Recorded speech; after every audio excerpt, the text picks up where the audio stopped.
എല്ലാവർക്കും നമസ്കാരം.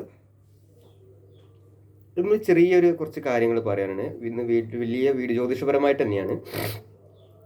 അപ്പോൾ ഞാൻ ഇന്ന് പറയാൻ പോണ വിഷയം, അതായത് എന്നെ സമീപിച്ച രണ്ട് കുറച്ച് പേരുടെ ജാതക ചിന്ത നടത്തി. അതായത് ഞാൻ എസ് ബിയിലും അല്ലാണ്ട് എന്നെ സമീപിച്ച ഒരുപാട് ജ്യോതിഷികളുടെ കണ്ട പേര് സംശയങ്ങളാണ് പറയാൻ പോണത്. അതായത് ഇവിടെ എല്ലാവരും ജാതകമാണ് നോക്കണത്.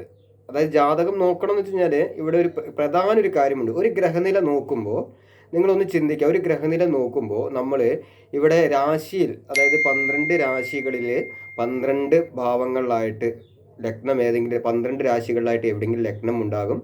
ആ ലഗ്നത്തിൻ്റെ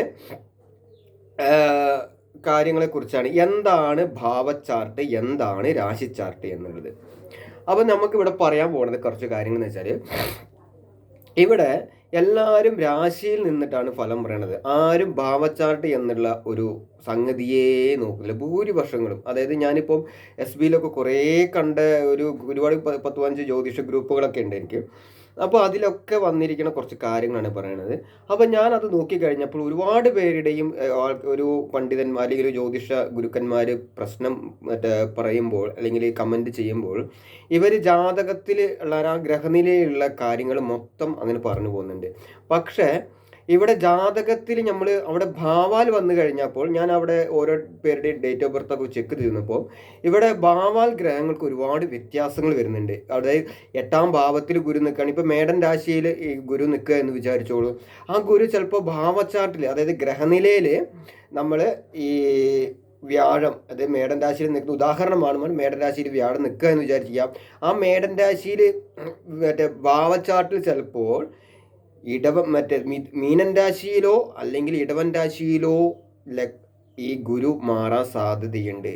അപ്പോൾ ഈ ഗ്രഹനില മാത്രം വിശകലനം ചെയ്തിട്ട് നിങ്ങൾ ഫലം പറയുമ്പോൾ ഒരു കാരണവശാലും ഫലം നിരൂപണം ആവുന്നില്ല എന്നുള്ള വസ്തുത മനസ്സിലാക്കുക. ഒരു കാരണവശാലും രാശി ചാർട്ട് മാത്രമല്ല നമ്മളുടെ പ്രധാനം.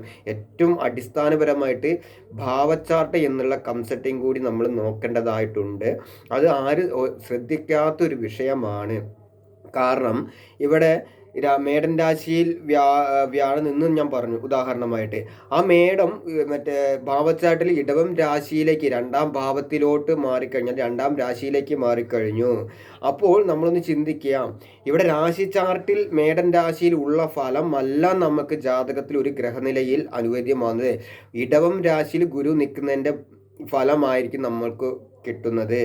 അതേപോലെ തന്നെയാണ് ഈ പറഞ്ഞ ലഗ്നത്തിൽ ചിന്തിച്ചാൽ, ഞാൻ പറയുന്നത് ലഗ്നമായിട്ട്, അതേ ലഗ്നത്തിലാണ് ഇവിടെ ഗുരു നിൽക്കുന്നത്, അല്ലെങ്കിൽ ശുക്രൻ നിൽക്കുന്നത്, അല്ലെങ്കിൽ മറ്റ് ഗ്രഹങ്ങൾ നിൽക്കുന്നത് ലഗ്നത്തിലാണ്. ഭാവചാർട്ടിൽ വന്നു കഴിഞ്ഞപ്പോൾ ഏകദേശം 28 ഡിഗ്രി 29 ഡിഗ്രിക്ക് അവസാന എൻഡിലായിരിക്കണം ഗ്രഹങ്ങൾ നിൽക്കുന്നതെങ്കിൽ ഭാവചാർട്ട് ഗണിച്ച് വന്നു കഴിഞ്ഞപ്പോൾ അത് ഭാവാൽ 12ലോട്ടോ അല്ലെങ്കിൽ 2ലോട്ടോ മാറാൻ സാധ്യതയുണ്ട്. അപ്പോൾ ലഗ്നഭാവത്തിൻ്റെ ഫലമല്ല അവിടെ ഈ രാശിയിൽ വരുന്നത്, ഫലമല്ല എന്ന്.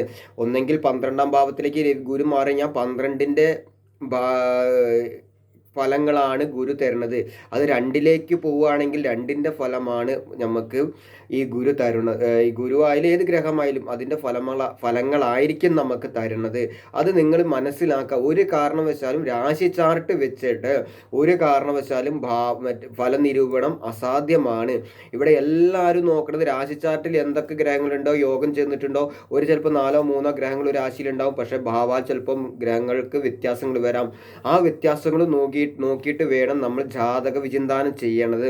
അത് കൃത്യമായിട്ട് നിങ്ങളൊന്ന് മനസ്സിലാക്കുക. അല്ലാതെ ഒരു കാരണവശാലും ഫലനിരൂപണം പൂർണ്ണമാകത്തില്ല എന്നുള്ളത് വസ്തുതയായ ഒരു കാര്യമാണ്. അതുകൊണ്ട് നിങ്ങൾ ഏതൊരു ഗ്രഹനില, ആരുടെയെങ്കിലും ഗ്രഹനില, നിങ്ങൾ സ്വന്തമായിട്ടൊരു ഗ്രഹനിലയെ ആരുടെയെങ്കിലും ജ്യോതിഷന്മാരായിട്ട് നോക്കുമ്പോൾ എൻ്റെ ഗ്രഹനിലയിൽ ഭാവചാർട്ടിലും കൂടി മാറ്റമുണ്ടോ എന്നും കൂടി നോക്കിയിട്ട് വേണം നിങ്ങൾ ഫലനിരൂപണം ചെയ്യാനുള്ളതെന്നും കൂടി മനസ്സിലാക്കുക. അപ്പോൾ അതുകൊണ്ട് നിങ്ങൾ ആരുടെ ഗ്രഹനില നോക്കുമ്പോൾ രാശി ചാർട്ട് മാത്രം നോക്കരുത്.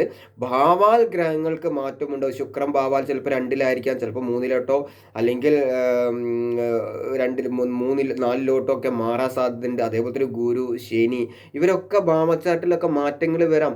ഈ മാറ്റങ്ങൾ ഭാവാൽ വരുന്ന മാറ്റങ്ങളായിരിക്കും നമുക്ക് ഈ ഫല നിരൂപണത്തിന് രാശിയിൽ നിന്ന ഫലമല്ല ഭാവാൽ വരുന്ന ഫലം. അപ്പോൾ നമുക്ക് 12 നിൽക്കുന്ന ഗ്രഹം ചിലപ്പോൾ 1-ലോട്ടോ അല്ലെങ്കിൽ 11-ലോട്ടോ മാറുമ്പോൾ നിങ്ങൾ ചിന്തിക്കുക, ആ ഭാവത്തിൽ വരുന്ന മാറ്റങ്ങളായിരിക്കും നമുക്ക് കൂടുതലായിട്ട് നമുക്ക് ഗുണം ചെയ്യുന്നത്. അതായത് 2 നിൽക്കുന്ന ഗ്രഹം 2-ലല്ല ഭാവച്ചാട്ടിൽ വരുമ്പോൾ, അപ്പോൾ 2ന്റെ ഫലമല്ലായിരിക്കും തരുന്നത്. അപ്പോൾ അത് മനസ്സിലാക്കിയിട്ട് കാര്യങ്ങൾ തീരുമാനിച്ച് ചെയ്യുക. കാരണം ഒരു കാരണവശാലും രാശി ചാർട്ടിൽ മാത്രം നോക്കി ഫല നിരൂപണം അമ്പേ തെറ്റാണ് എന്ന് മനസ്സിലാക്കുക. അതാണ് നമ്മുടെ ഏറ്റവും എല്ലാവരും നോക്കുന്നത്. രാശി ചാർട്ടാണ് നോക്കുന്നത്. രാശിയിൽ നോക്കി മാത്രം ഫല നിരൂപണം പൂർണ്ണമാവില്ല. ഭാവച്ചാർട്ടും കൂടി നോക്കുക. നോക്കിയിട്ട് ആ ഭാവച്ചാർട്ടിൽ ഗ്രഹങ്ങൾക്ക് ഏതേത് രാശികൾ മാറ്റമുണ്ടോ നോക്കുക. ആ മാറ്റം വരണം, ആ രാശിയിൽ ഭാവാൽ മാറ്റം വരുന്ന ഫലമായിരിക്കും നമുക്ക് ജീവിതത്തിലേക്ക് അനുഭവത്തിൽ വരികയാണ്. അപ്പോൾ അത് ചിന്തിച്ചിട്ട് നിങ്ങൾ മനസ്സിലാക്കുക കാര്യങ്ങൾ.